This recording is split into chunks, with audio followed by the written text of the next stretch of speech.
You're listening to the GeekCast Radio Network.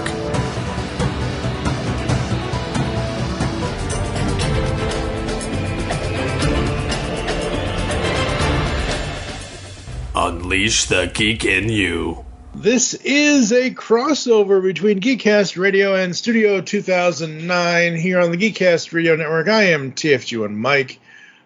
Studio 2009 has not had an episode in a couple of months. GeekCast Radio, we are continuing on down our geeky talking and other things. So with Studio 2009, we cover anything and everything in the audio-visual medium. If you can hear it, if you can watch it, if you can read it, if you can whatever it, it'll be covered on this podcast.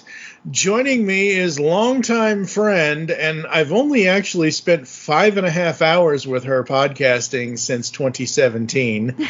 We've only done 2 episodes together. Back when I had remote control, we did a take 5 on This Is Us, which I think after season 2, I stopped watching that show. Same. It's not that it got bad. I was in an emotional place, and that show is, it's a lot. That show is emotionally draining is what that show is. Yeah. And then we came back and somehow we talked for, like I said, so the This Is Us show was probably an hour and 15 minutes. The next show she was on was episode 40 of Remote Control, where we talked about the broadcast television networks, and we talked for like 4.5 hours. I don't know how that happened, but it is Mrs. Jennifer Kaufman. Hello, how are you? Hello, I'm doing good. Since we last podcasted together, I've created 2 humans. 2 little humans, and I think that sort of leads into why I'm here, is because I have I've suddenly been, mostly against my will, thrust into the world of current children's television, because little humans like to watch TV just as much as big humans, and lots of people are making stuff just for them that I have a lot of opinions on. This originally started out as, I believe it was one of your Facebook posts, and I don't know, I remember usually when I see a Facebook post and I'll be like, oh, interesting. And usually part of my comment will be, oh, this, and this about whatever the post is. And I'll say, hey, if you want to do a podcast about it, let me know. And I think that's why we're here, is because of whichever Paw Patrol enraging post that you were making. And there probably have been several. I have probably posted several lengthy Facebook rants about my dislike of Paw Patrol. So that makes sense. So for me, I had never watched the series. I do not have children. Sadly, my wife passed away 2 years ago this November, and I've never had the interest in having my own little humans because of my cerebral palsy disability. The last thing I want is to, bring somebody into this world that has more problems than I had 40 years ago because of how today's society is and whatever else. But I grew up, obviously. I was a kid at one point or another. Obviously, I watched children's television programming when I was younger, and that's kind of where this is going to end up, close to the end of the podcast. But Jen wanted to talk about Paw Patrol, and I watched a couple of clips and episodes, and first of all, I can't believe that show has 231 episodes and multiple movies. Yep. My brain just fried egg. This is your brain. This is your brain on Paw Patrol. Yeah. Well, the thing is, before I even watched it, I had this conception of it that it was the kind of show I didn't want my kid to watch. I had lofty notions, man. I was going to just let my kid only watch classic Sesame Street. There's a couple of collections you can buy on iTunes, and they have, lots of YouTube clips and, sort of pirated YouTube episodes. And that was how I started. It was like classic Sesame Street, kind of expanded to allow some modern Thomas the Train, which is not too bad. And I saw Paw Patrol as like this threshold that once I crossed it, there was no turning back. And, my son saw the picture on Netflix, and my husband was like, what's the big deal? Let him watch Paw Patrol. And I was like, this will be the end. This will be the end of everything.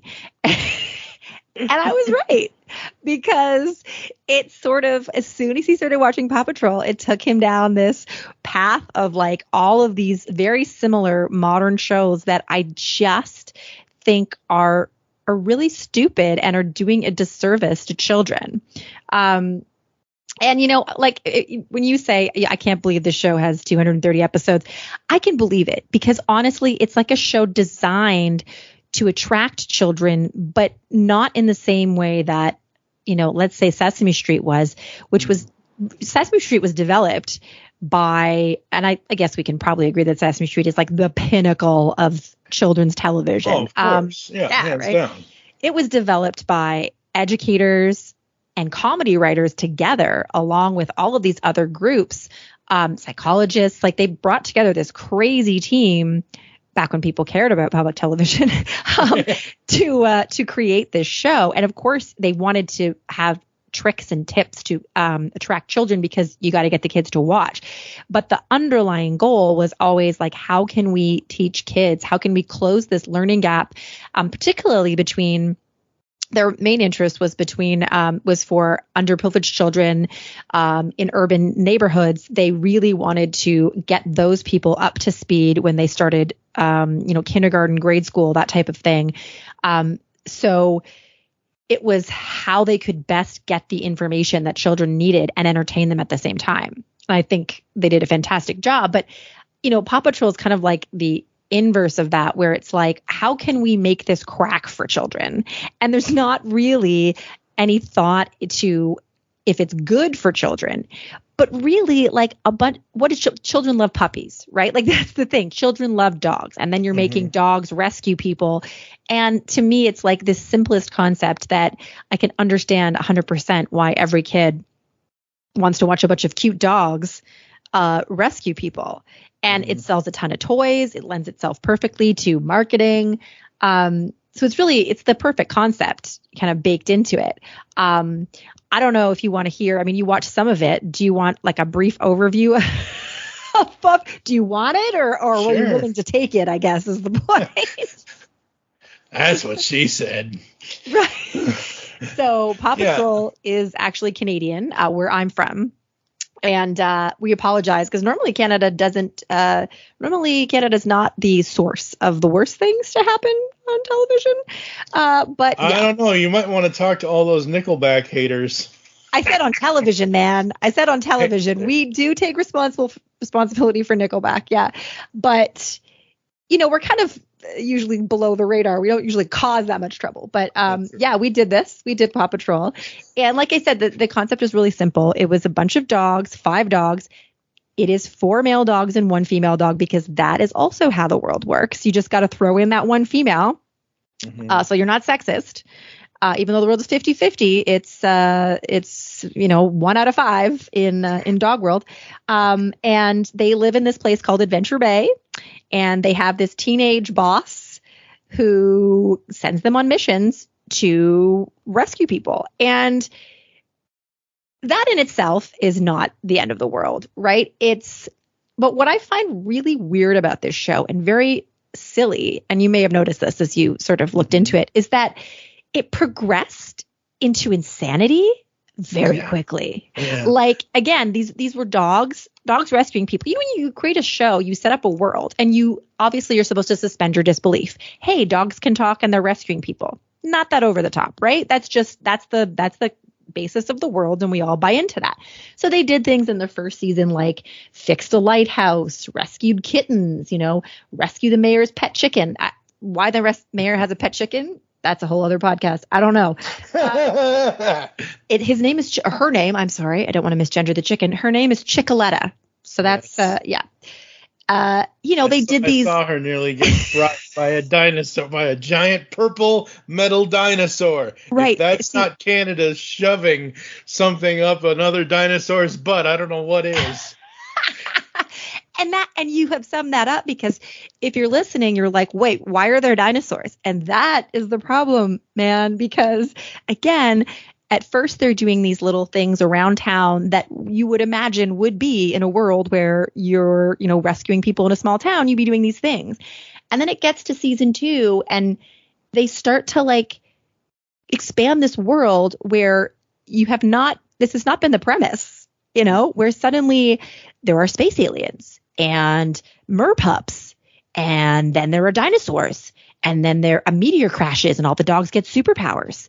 And it's like this progression of like, there are no rules in this world. Like, you know what I mean? Like you buy into an idea and then they could just throw whatever they want at it. Be like, well, now there's dogs that are half mermaids. So that's a thing. And you're like, what, why? And obviously the answer is to sell more toys. But I think the problem is you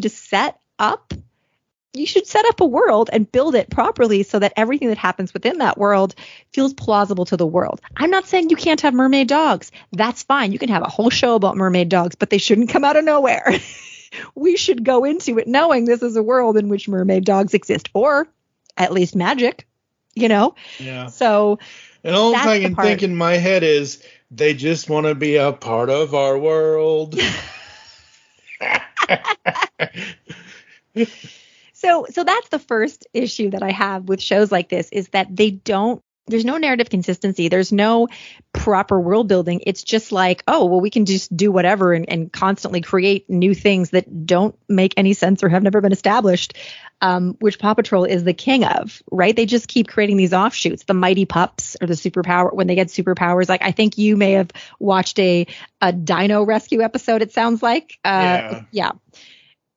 They have the super backpacks or whatever, the jet packs and all that. And I'm looking, so on Wikipedia, which we all know, folks, Wikipedia is the end all be all, not really, but I'm looking at all of the characters, and yes, you are correct. The main dog pack, there really is only one female member, but there are other female characters in this series as it goes along.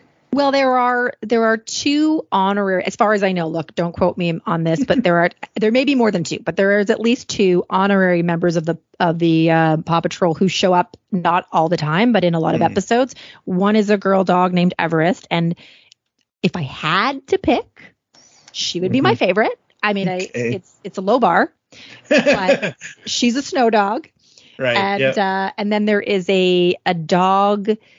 Tracker, I believe his name is. I think it's something to do with the woods and maybe the outback, which again doesn't make any sense. Why are they in the outback? So they have these other dogs that come in and out. There's actually now a cat pack that they work with. Yes, there's a cat pack. And yeah, well, there's two cat packs. There's an evil cat pack called the Kitty Catastrophe Crew, and then there's I saw that as I'm looking through these characters. Talking about Tracker really quick, and you said you don't know why Australian.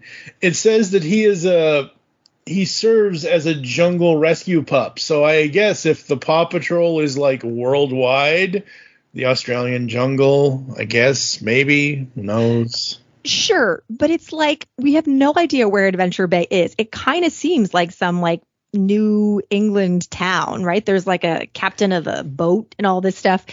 And then they suddenly are just like in the jungle, and they don't like fly there. They just walk next door in the jungle.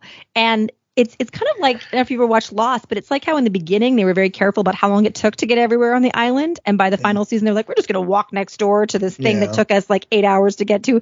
That's what this is like. It's like there's no sense of like where this is. And, why are they next door to a jungle? Like that's, So, yeah, the nonsensicalness of it is something that really bugs me. And the other thing is that it's really representative of shows now that are aimed. I mean, these shows, Paw Patrol for sure, and some of these other shows that are similar to Paw Patrol, shows like PJ Masks, Action Pack. These are also kind of like rescue shows. I think Disney Plus has Spidey and Friends, which is obviously based on Spider-Man. All of these shows are sort of aimed at like a preschool to kindergarten audience. Yeah. But they feature rescues, and they feature light lessons like be nice to people and all of this kind of thing. But they also feature these like really dumb villains. And every episode, these packs of rescue people, whether it's dogs or Spidey friends, they have to stop these villains with these really simple, nefarious plans from causing chaos. And I just think that villains shouldn't play a role in children's television. I think I think it's kind of damaging. Like I notice when my kids watch shows with villains, well, I should say my kid, I have a toddler and he doesn't know what's happening. But my preschooler, who's 4 now, he kind of turns into a bit of a jerk, right? Like everything's about defeating people and like, you won't get away with this, like it's kind of a bad energy to have in children's television. It is, but I will ask you this question. Okay. What is an easier way to teach a child of preschool age the difference between good and bad, or good and evil, or good, like being able to teach them how to do good versus this is what you're not supposed to do kind of thing? Isn't having a hero and a villain, or a good guy and a bad guy, the easiest way to teach them that? Again, I don't know. I'm not a parent. So I am so glad you asked that. That is such a good question. First of all, I don't think we do teach children the simplicity of a world that's good or bad. I think that is a mistake in and of itself. And that's part of the reason is like, my son will refer to kids in his class. He's like, oh, he hits. He's the bad guy. And I'm like, honey, that kid is not a bad person. That kid maybe has a problem hitting and maybe we need to figure out why he's hitting or work with him or whatever. But, there is no good and bad in our world. I mean, look, I'm sure there are people that we all feel like are cartoonish villains in the real world. But for the most part, you live in a world of grays and people contain multitudes. And so what you really want to teach kids is how to be a good person and how to interact with difficult personalities, how to say no to things that they maybe shouldn't be doing. But you don't need villains to do that, especially really one-note cartoonish style villains. And the main antagonist in Paw Patrol is Mayor Humdinger. And he's literally a mustache twirler. He has a top hat. He's got one of those like tie you to the railroad tracks in the 1930s mustaches. And he's just constantly causing ridiculous trouble for like no good reason. I don't even know what his goal is. Like, what is his goal? To be a powerful mayor? I don't know. It's weird.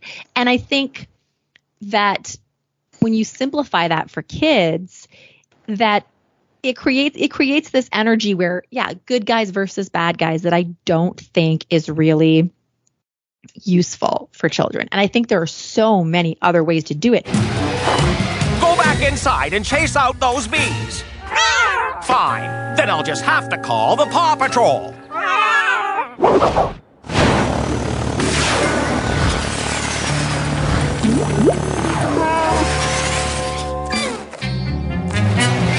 It's working! Follow the honey, little bear!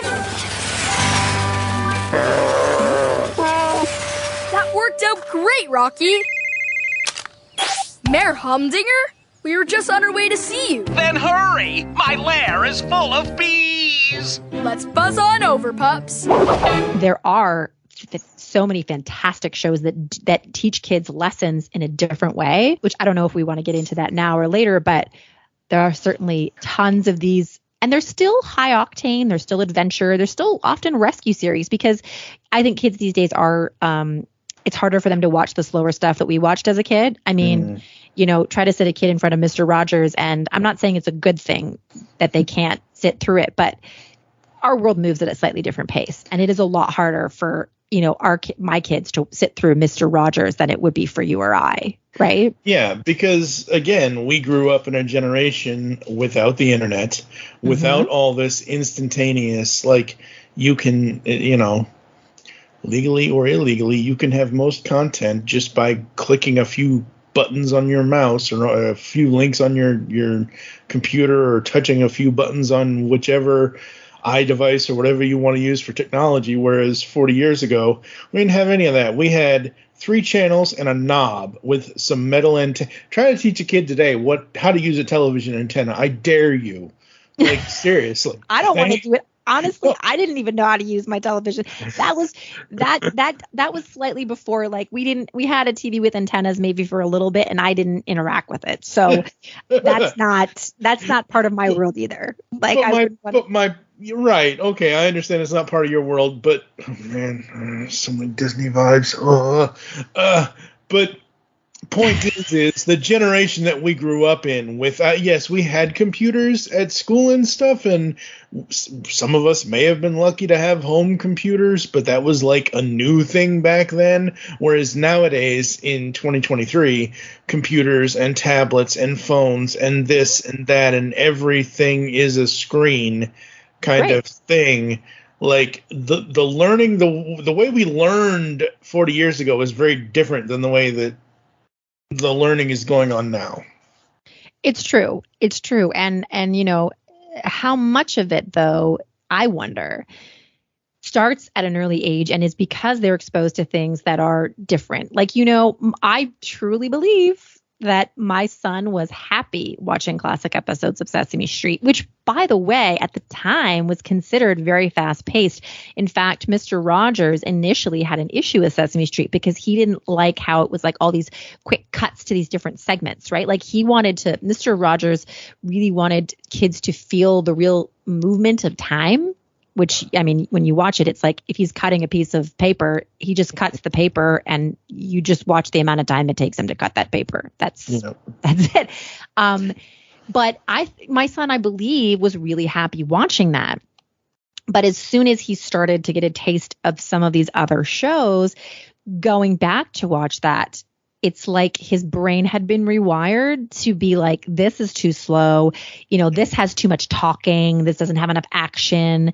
Yep. And suddenly, he's in a different space.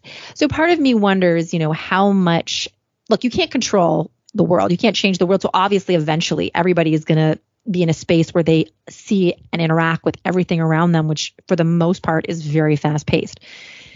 But, when we're making these shows for kids, how much influence could we have, I should say, if we made these shows to help them adjust to the world and learn things in maybe a different way before we kind of throw them into the MTV-ness of it all? You know what I mean? This fast-paced, high-octane world. I don't know. Yeah. It's just a thought because I really do see the difference. Once they see what's out there, it's suddenly like, oh, okay, well, if there are no lasers, I'm not into this, Yeah. Yeah, and it's just such an interesting evolution of children's television programming between, as I've mentioned, 40 years ago to today, because without looking it back up, I think Sesame Street was 30 minutes. Mr. Rogers was 30 minutes. Maybe they used to have hour. Sesame Street was an hour. Okay. Yeah. So an hour in 1986, when I was 6 years old, watching Sesame Street, felt, even with the jump cuts and the quick cuts as whatever, it still felt like I was learning for a full hour or longer because of how, not necessarily they drew the lesson out, but how the show was paced at the time of being this thing of, we want your child to sit here for an hour in the morning every day at whatever, before school, obviously, kind of thing. And I think the only time as a kid in the 80s, the only time I felt Sesame Street was super slow, and I don't even know if I can find this on YouTube, there was a segment that they did where they were trying to teach us or show us the ways many different people slept. It was a sleeping segment. And it was showing people like tossing and turning in beds, sleeping out, like camping out in the middle of nowhere with tents. It was all this stuff about sleeping, and this segment was so slow. And as a 6-year-old who was running around by that point I was all in Transformers and He-Man and Voltron, and I'm like, Sesame Street, come on, just show me Bert and Ernie and get it over with already. Well, yeah, and over the years, like Sesame Street was originally more about the adults on the street than it was about the Muppets. The Muppets were a huge part of it. They were, yeah. But it was, they wanted you to be with the people in your neighborhood. Who are the people in your neighborhood? That kind of thing. And So if you watch some of those really early episodes, like Gordon, Susan, Bob, you would they would be your anchors. And then they would interact with the Muppets as if they were children. They would interact with some of the children who were on the show. Mm-hmm. And there would be these stories that were just about the adults getting like locked out of their building when they were, there was a whole episode where they went up on the roof to do some yoga or running or something. I can't remember. And Big Bird locked the door and it started to rain and they were stuck up there. And of course that was the ongoing story throughout the episode as they did cut to all the Muppet segments and those little animated interstitials and all of that stuff that Sesame Street is known for. And as Sesame Street progressed, it became less anchored in the adults and more anchored in the Muppets. And really, that's not necessarily a bad thing, except for that if you watch the history, it often hinges around the Elmofication of Sesame Street. Mm-hmm. It's whether or not you think Elmo is the evil turning point, which I kind of do, because he was sort of the point of view of a toddler, and he kind of took Sesame Street a little bit younger even than it was, and he became like the eyes that you would see it through instead of kind of like a more mature or more of like these friendly adults who are leading you through life. So even Sesame Street itself has changed so much. Sesame Street. That's what I liked about it. Was that you had, like, even back then as a kid, you had kid characters, you had adult, like, look, Big Bird may be the tallest Sesame Street character, but there were times where Big Bird was very much, you always talk about the kid inside of us kind of thing. He was very much an 8-year-old certain points in time, but with Elmo specifically, I think because Elmo was a shorter Muppet, he was very childlike looking as far as his design and the way he acted, and that's perfectly fine. You need the whole point of the show is to teach kids how to learn lessons, and you need to. Again, we always talk about in geek culture now how like we relate to certain characters of whatever, insert whatever show you want to. I don't whatever, you know what I mean? But like, yeah, it was always that's what is interesting about classic Sesame Street. Like I said, I know practically nothing. I already mentioned the one thing I know about Sesame Street, which was the most recent Marquez Brownlee clip. The only other thing I know is Sesame Street. It's a game of chess.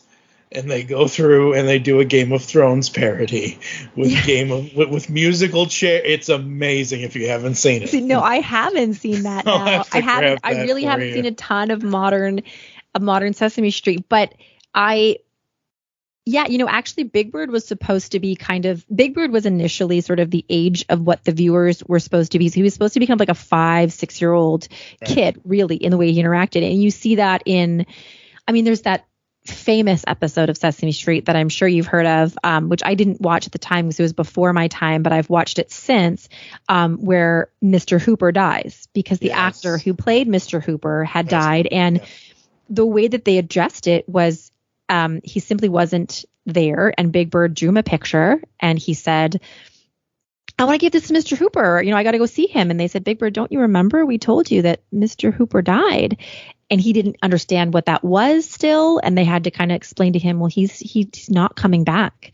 And it's, that's sad. And you have your memories of him, but you're not going to see him again. And it was so straightforward, but empathetic and kind, and the absolute pinnacle of how you would want to talk to children and interact with them. And that was just, one of the things that they did. And so, it's changed a lot over the years, and now it's only like a half-hour thing that they show once a week or so. And it's basically all Muppets. There's no humans. And it's really like Elmo and that weird fairy that they invented, Abby Cadabby or whatever.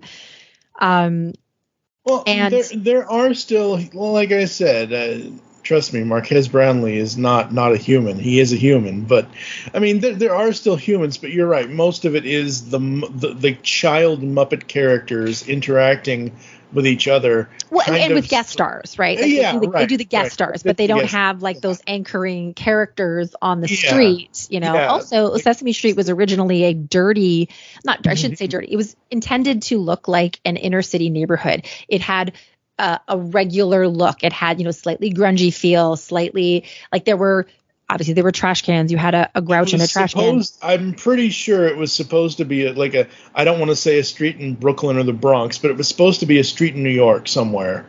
Yeah, it was supposed to look like that kind of environment, and it did. And if you watch it over the years, sort of around like the early 90s and then continuing, it was completely beautified. Like all of a sudden it didn't look like that street anymore. And there was actually a warning on the first season DVD of Sesame Street when it came out, when DVDs were still a thing. There was a warning that said it's not appropriate for children. Oh my God. Yeah, I mean, I think I'm getting that right. I would have to look it up, but I remember reading it at the time, and it had to do with Parents Television Council, I believe, complaining that it was gritty. It was too gritty for children, that it wasn't appropriate, which is exactly, what's wrong with the world, because it was designed for children. It spoke to real children, but we're at a place now where anything negative, anything that, I don't even want to say negative, but anything that was too realistic to, like they were like, there's graffiti everywhere. Yeah, I mean, that's the world, man, right? Yeah. So, yeah. Absolutely. All right. Where else do we want to go with children's programming?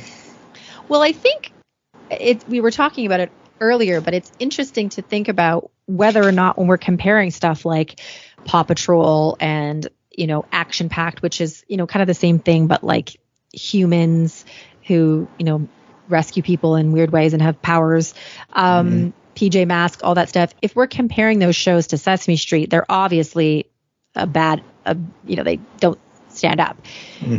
But I was talking to people about the fact that I was doing this podcast, and a lot of them were like, yeah, but when I was that age, I watched Care Bears, or I watched Transformers, or She-Ra, or any of these shows. And it's interesting because I know there definitely were kids shows in the sense that they were not for parents, but I don't think they were aimed at 5-year-olds. And some 5-year-olds were probably watching them. But I think the difference to me is that these shows like Paw Patrol are designed and aimed at 5-year-olds versus. Yeah. Now, what would your thoughts on that be? I mean, if it's designed and aimed at kids to be able to teach them something, like if they're using it as a learning tool, fine. Okay, if they're using it for anything else, well, then there must be something wrong. Yeah, I think it's hard because Care Bears is the closest thing I can think of, and I don't have very strong memories of Care Bears. But, my friend was saying, well, they always had these lessons, and they would say, you have to care about this and, be kind to others. And so that may have been something that was intended for a younger audience, maybe as young as 5. But of course, Care Bears did also have that same villain kind of that villain. I think his name was No Heart, and he had this beastly kind of assistant kind of guy. Very thin memories of this, but honestly, even that seems a little more intelligent because it's also a metaphor, right? The Care Bears are these bears who have all of these feelings and who care about people in the world, and then you've got this villain who is anti-emotion, anti-caring, right? That's actually, despite the fact that we're talking about a really simple good versus evil dichotomy, it's a little bit of a clever metaphor in a way. Whereas with something like Paw Patrol, I mean, what are you really teaching people? That it's good to rescue people? I mean, sure. But, like the villains don't have anything interesting about them. They don't have something metaphorical, right? I mean, the only thing about Mayor Humdinger that I can see that makes him an evil villain is that he has the name Humdinger, because that's just an evil word, and it's not. But it just, Mr. Mayor Humdinger is gonna get you. Whatever. Wait, well, that's it. He just, for no reason, he just wants to cause trouble. Yeah. I think it's because, so remind me, because I've only seen like a handful of these clips in the last 8 hours of my life. So there's a mayor of one town, and then there's the Mayor Humdinger, who's the mayor of an opposing town, correct? I think so, but to be honest, it's not always super clear to me. Like, because what is he always doing in their town? Like, I am a little bit confused, and I don't really know. I don't know what his goal is. I don't really know what he's up to. You know, I mean, yeah. And I will admit that, like, you know, I'm watching this from the perspective of a parent where, you know, I have sat through many episodes unwillingly, but I've also, the more common scenario is that I'm in the middle of doing something and I stop and I'm like, what in the world is happening right now? And then I go back to folding the laundry. And so some of it, you know, I did my own research for this because I was like, look, I have to understand how this ended up the way that it ended up. So I kind of looked up season by season, again, Wikipedia, let's assume they know what they're doing.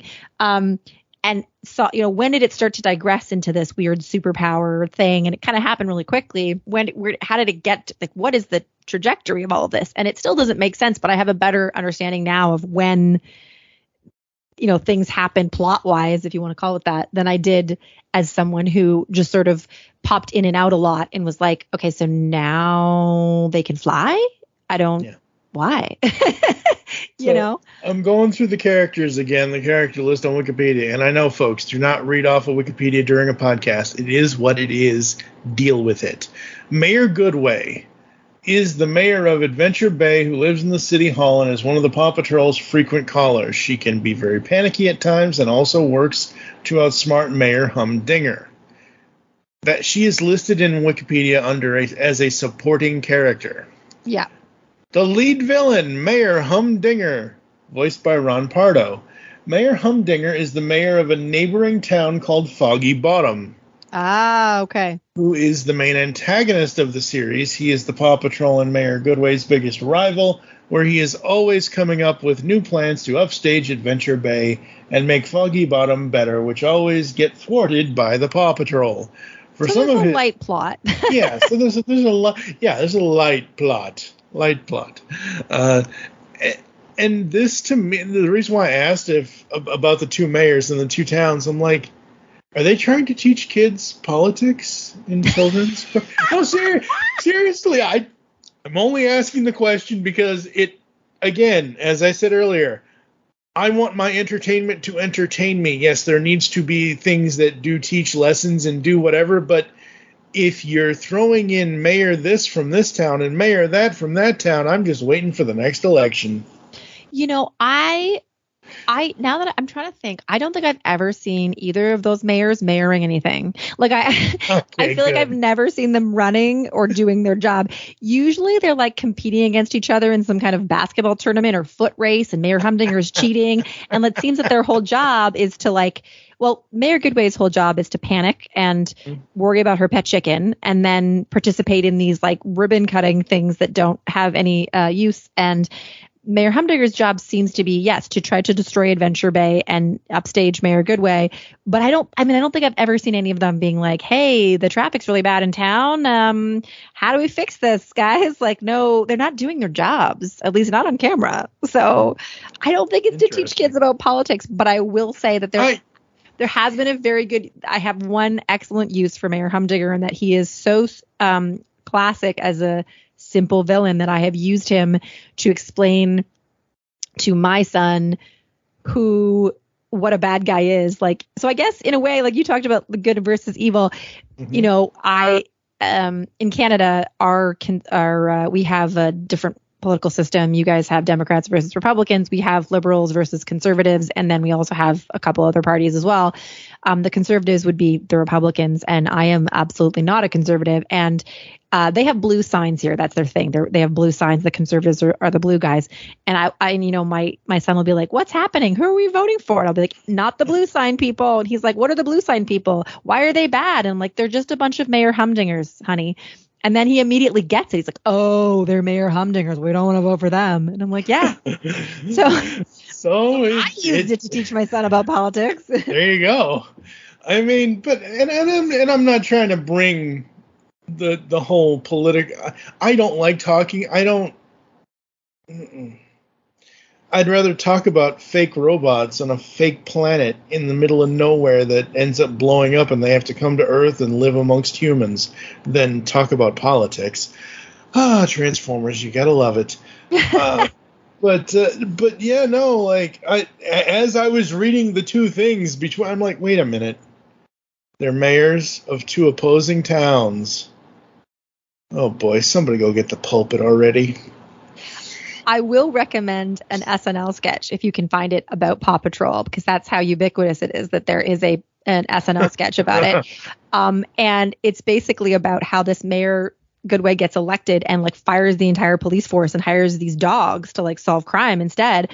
And all the citizens are complaining. They're like, someone was drowning and they sent me a dog with a water boat. Like, I don't, like this, all of this kind of crazy stuff about like, our town is now being policed by these dogs. It's horrible. They don't know what they're doing. And like, who is this 10-year-old boss they have? Like, where are his parents? Shouldn't he be in school?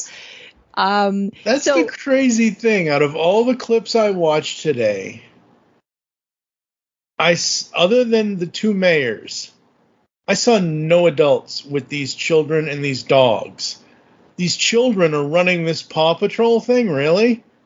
There are some adults. There's a captain. Captain Turbot is like a sea captain. I know there are adults. I'm just saying in the few, maybe 7 or 8 clips and portions of episodes that I watched today, every time the Paw Patrol goes out, it's the lead child character and the lead dog character, like leading the way for when the Paw Patrol go to respond to something. Look, the whole aspect of this show that I'm perfectly fine with is teaching kids about first responders and how important those people are in our lives as far as like the police, the fire, the EMS and the ambulance and all. Like, that's great. But man, where are some of the adults when these kids some of these kids in this show don't look like they're old enough to drive, and that's why you get the animals to drive, because at least the animals are 99 years old. Well, and that actually is interesting, because I never thought about that maybe they're trying to teach people about first responders, and that would be smart. And I think maybe that's how it started, because again, the things that they were doing were things that you're like, okay, if there is a kitten who's lost, or there is, a whale who's caught in an oil spill in the bay, or, someone has to fix the lighthouse, like, who do we call? And we call these first responders who are represented by these dogs. That's not a bad idea necessarily. Right. But then it gets into like, if the dogs are just rescuing space aliens and dinosaurs and stuff, that like nobody has that job. What on earth? Yeah. Right. So like it really dilutes that message when you get into, insane land, which I think is where they go very often. True. I will say, though, the giant purple dinosaur Rex or whatever his name was that was getting out of control. It was whichever guy was the inventor, like, no, I don't want you to dance. I want you to walk forward. And then the dinosaur just went nuts, and his flamethrower breath that's why the fire pups come. And basically they shoot the water into the dinosaur's mouth to ruin the circuitry. So it was more of this inventor did something and accidentally let the dinosaur like run amok kind of thing in the Paw Patrol. It wasn't because they were trying to insert dinosaurs into modern day or anything. It was a fake robot dinosaur. It might as well, if it wasn't giant and purple and Barney looking, it could have been Grimlock from the Transformers for all we know. So it was one of those things where that would be a reason to call the first response. Like, Your fire-breathing dinosaur is out of control and he's about to destroy the town? We must stick our hose in his mouth and spray his fire breath with water so he doesn't kill anybody. I don't know. Again, no, that's fair, but just so you know, they do insert that eventually. That maybe they do insert real dinosaurs into the world eventually. Again, folks, I want to make this episode completely clear. I am not a parent. I just grew up on children's television, and yeah. I'm just saying there's a thing, there's like a dinosaur world that they go to eventually, and there's a whole series called Dino Rescue, which is like a little subset of this Paw Patrol thing. So yeah, they started with robot dinosaurs and then ended up with real ones. So I don't that's where they go. I mean, I think I just think that the nonsensicalness of it and the fact that it's this weird sort of good versus evil dichotomy is problematic, and there are better ways to do it. There are so many shows. One of my favorites is called Octonauts, and it's a British series, I believe, and it ran for 5 seasons, and then they have a new version of it called Octonauts Above and Beyond, because originally the Octonauts were a team of underwater explorers. Again, these are all animals because this is for kids, right? So the head guy is Captain Barnacles. He's a polar bear. And they have Professor Shellington, who is, I believe, a bear. And there's like an octopus and a cat with one eye and a bunch of weird. There's also a turnip, like a literal turnip. He's a Vegemite. So that in and of itself is weird. But the premise of the show is that they answer rescue calls under the sea for various animals and creatures who need help. And it's all based in science. So it's like they will have to evacuate a bunch of animals from a place where they know there's going to be an underwater volcano. Mm-hmm. And it's very like intense, or there's going to be flash freezing and they have to get whales out of the bay before this happens. Things like that. There's tons of adventure and high octane stuff, but it's all real science stuff that happens, and there are no villains. The villain is the event, right? The villain is like, you have to stop this world ending. Like we have to plug the volcano kind of thing. Or we have to. It's the rescue itself. And they also created another series called Creature Cases, which I want to plug, which is really funny and clever, and it's kind of like a James Bond parody. And it's these two, I think, a fox and some other kind of cat wolf thing. I don't really know. They are on missions, and they go out to investigate these cases that they're sent on, and it's all animal cases. And they've personified all the animals. So they, for example, there was one where it was the case of the raging rhinos, and they went to this nightclub where these rhinos had torn up this place, and they tried to figure out like what happened. Why did these rhinos go crazy? But it's a real phenomenon that happened, obviously not at nightclubs, but what they're doing is they're creating a fake little fun world where they interview people, and the bartender's like, I don't know what happened. The rhino was just drinking his drink and he went nuts. But they're actually talking about a real phenomenon, and they describe like, oh, sometimes in the wild, I will be very clear, I don't remember what happened or why rhinos rage. So don't look to me for real scientific advice, but these are real phenomenon that they're investigating, and kids are learning about these phenomenon through these really fun devices, right? Yeah, and there's no, cool. The rhinos are kind of the villain in the beginning, like why did these rhinos go crazy? But you're really just solving a sort of a nature mystery, and it's not this simple dichotomy, but it's still silly and fun, and there's still tons of like adventure and action sequences. And I think there are so many shows like that are really clever, and there seems to be a line between shows like that and then shows where you have these villains who are over and over again doing these kind of crazy, similarly themed chaos adventures every episode, right? Right. So Octonauts, the original show, October 4th of 2010 to March 30th of 21. So it had a damn good run, and like you said, it had another new TV series spinoff. So I've scrolled past all the character names, and I'm looking at the Vegimals. Vegimals are the half animal, half vegetable creatures, and I'm just thinking to myself, I do not want to eat a piece of codfish with radish in it. I do not want to eat a piece of halibut with a beet in it. Broccoli mackerel? Like, this is like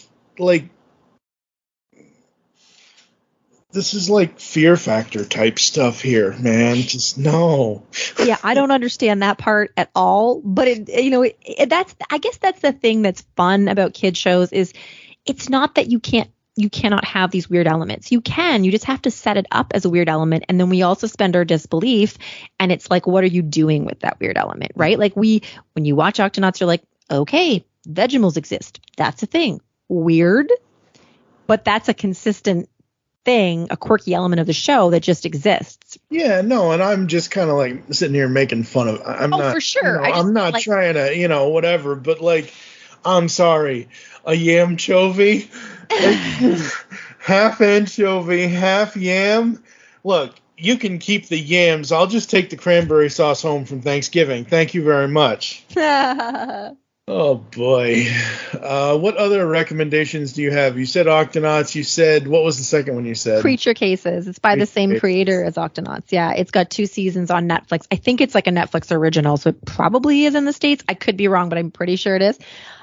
You all know classic Magic School Bus, right? That was like in 1990s. So there was the Magic School Bus Rides Again series, which only ran for 2 seasons, but it's really great too. And it's sometimes kids shy away from older animation because they don't like the way it looks. So if there's any of that going on, this is a good alternative. And it's, I believe Kate McKinnon is the voice of the new Miss Frizzle, and it's not like a remake. She's Miss Frizzle's younger sister, and she shows up to teach. Miss Frizzle has taken a new job, and she's a professor at a university, and so her sister comes to teach her old class, and they go on adventures. And again, the adventures are all science, right? Like they're stuck in crazy situations, but it's all science. Spirit Rangers, 2 seasons on Netflix, and it is by all Indigenous writers, and it's about a bunch of Indigenous kids, I believe, who are kind of park rangers in a way. And they also have these, I just blanked on the word, secret identities as it's kind of superpowers based on Indigenous myths and lore. They turn into kind of these animals, and they're protecting, again, a lot of this is me trying to remember watching this show and what it was, but it's clever, and it has that same effect where they're protecting something. There's adventure, but there's no villains. It's not that kind of show.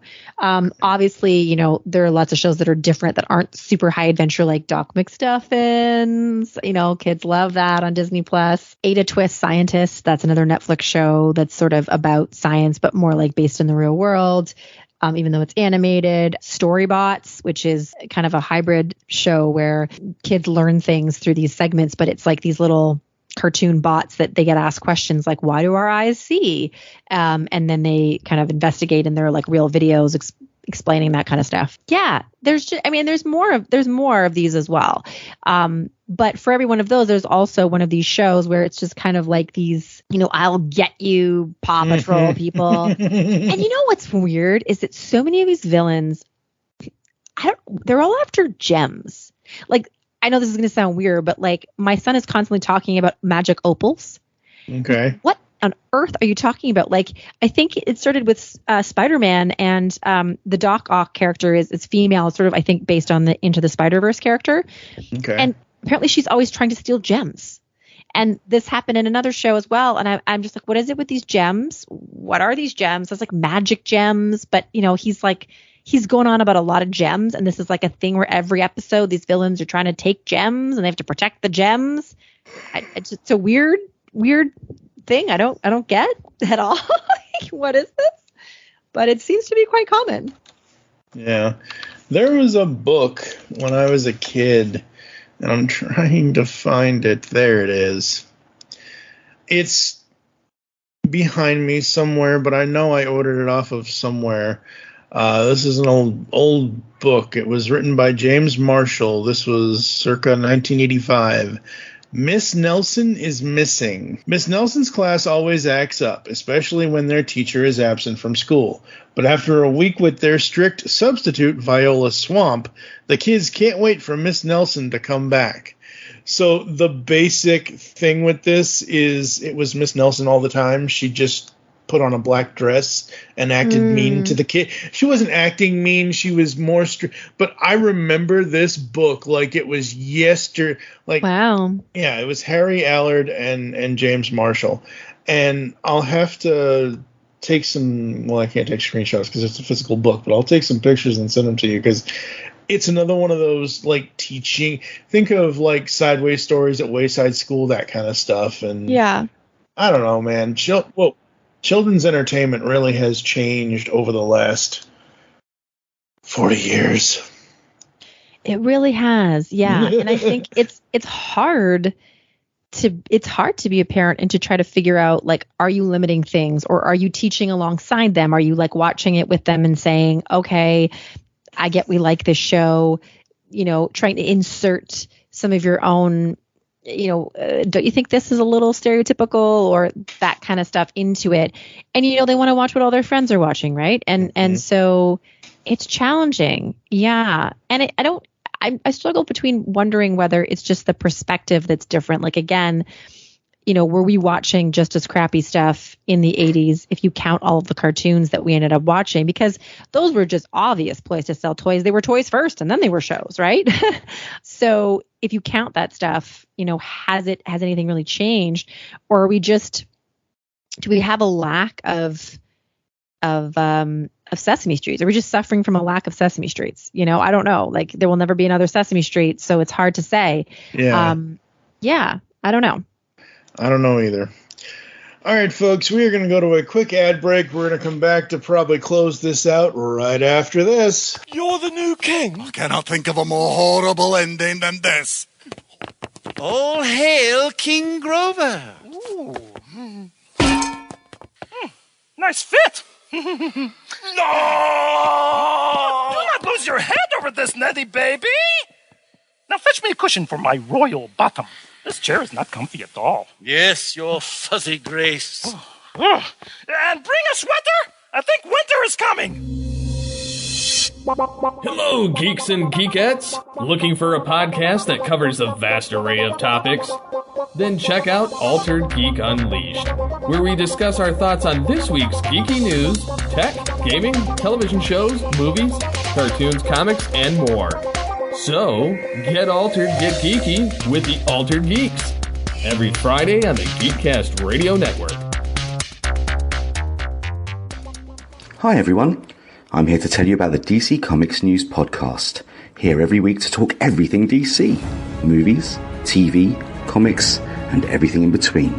But don't just take my word for it. Here are a couple of our sponsors. Listen to the DC Comics News Podcast. It's audio justice. No. It's audio chaos. These wackos are crazier than I am. Well, maybe you're both right. Regardless, you can catch us on every kind of podcast platform. Apple Podcasts, Google Play, Spotify, Stitcher, and everywhere you find great podcasts.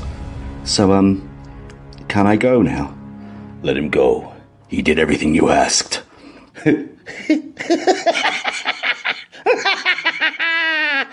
No. Hey, welcome to the Last Comic Shop Podcast, a comic book podcast that actually talks about comics.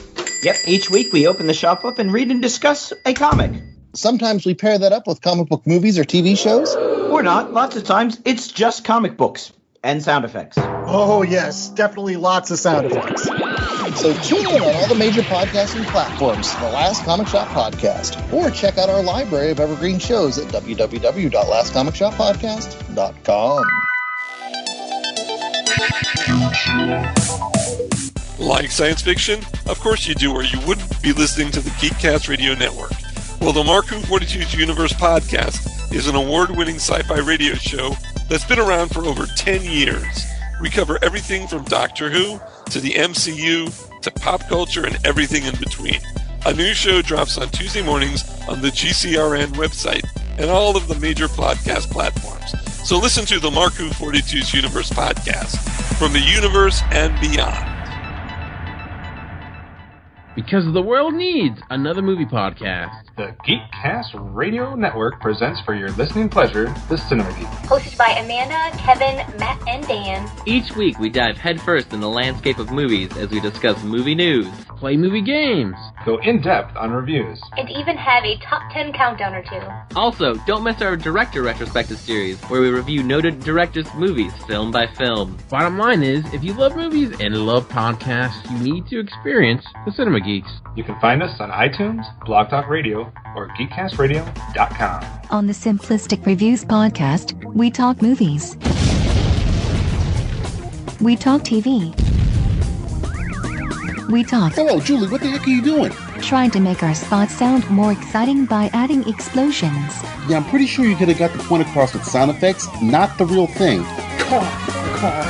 Download the show on iTunes or at simplisticreviews.blogspot.com. I'm sure your insurance company will cover that. No, they won't. No, they probably won't.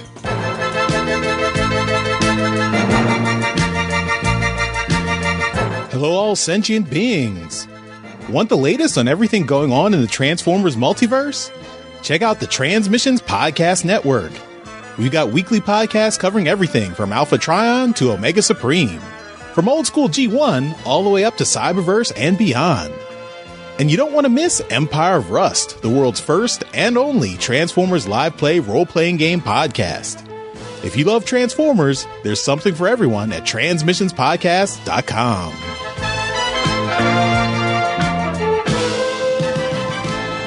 Discover a world of vintage and modern toys that's more than meets the eye with the Triple Takeover Toycast. Hosted by toy writers and photographers Toybox Soapbox, 60 and TF Square 1, this informal and chilled out series of discussions cover everything from vintage Transformers to Mask, Diaclone, Microman and more, be it nostalgic or current. Whether you're a seasoned collector or a casual robot enthusiast, all are welcome. Triple Takeover Toycast. Well, the Paw Patrol saved me. I suppose a thank you is in order. You and your kittens really made a mess. We just wanted to win the Spotless Town trophy. We're sorry. If you're really sorry, you won't mind helping out a little.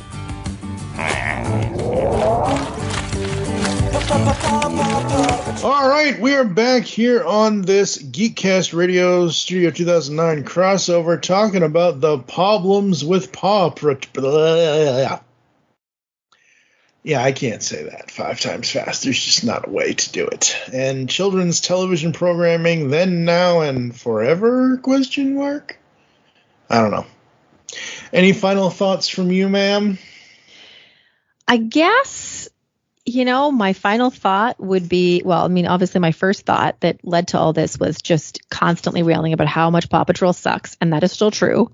But I think it's just a bigger thing where I would just love to see more children's programming that is more focused on fun education that's well written rather than this kind of like crack for kids formula about villains and good guys that sells toys, and I think it's happening to younger and younger kids, this sort of like toy selling formula. And I just hope we're in for a shift at some point. I don't know. We don't really have a lot of strength in public television anymore. So who's to say?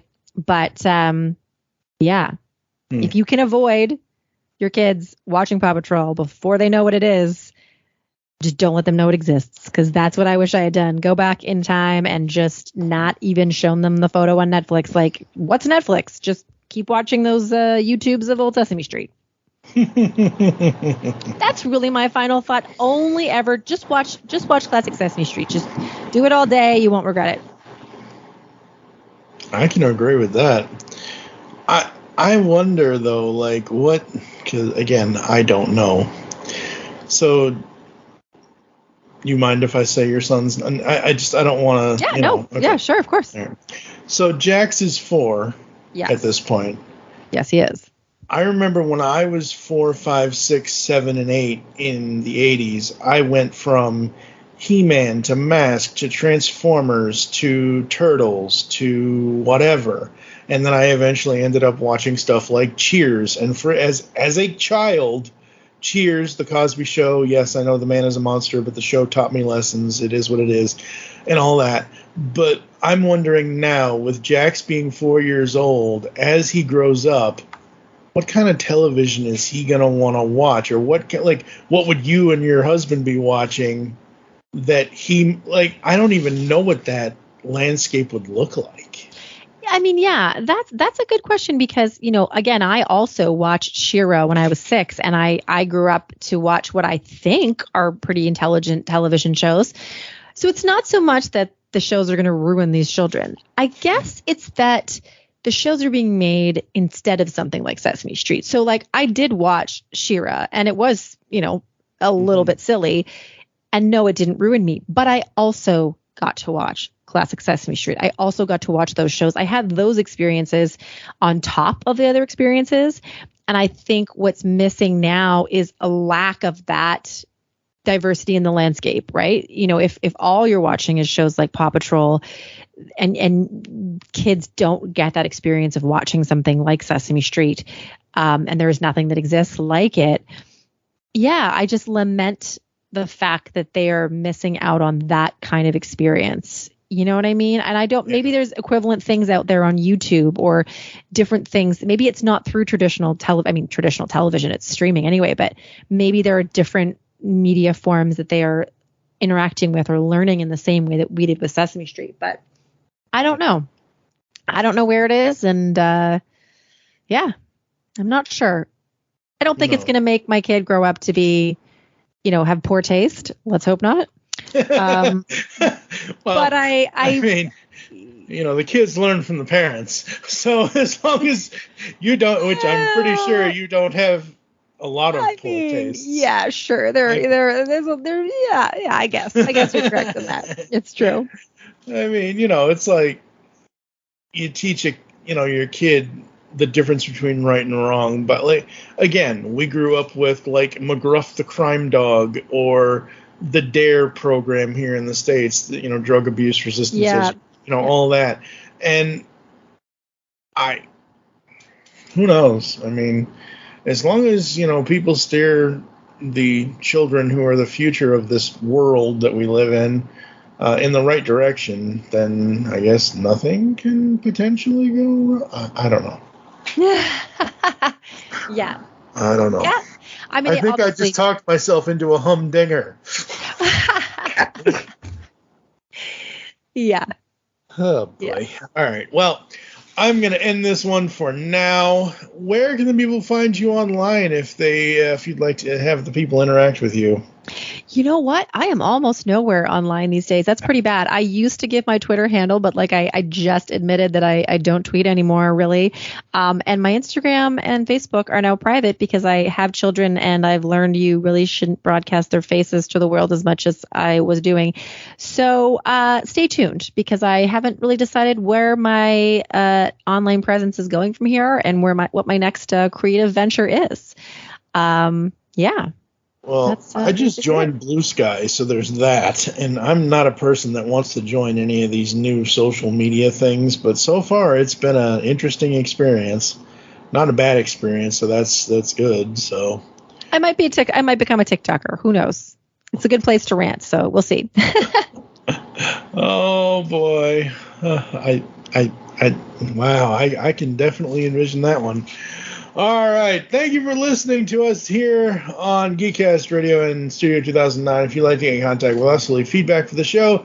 There's several ways to do so. Visit the website, geekcastradio.com, where you can listen to and comment on all of our content.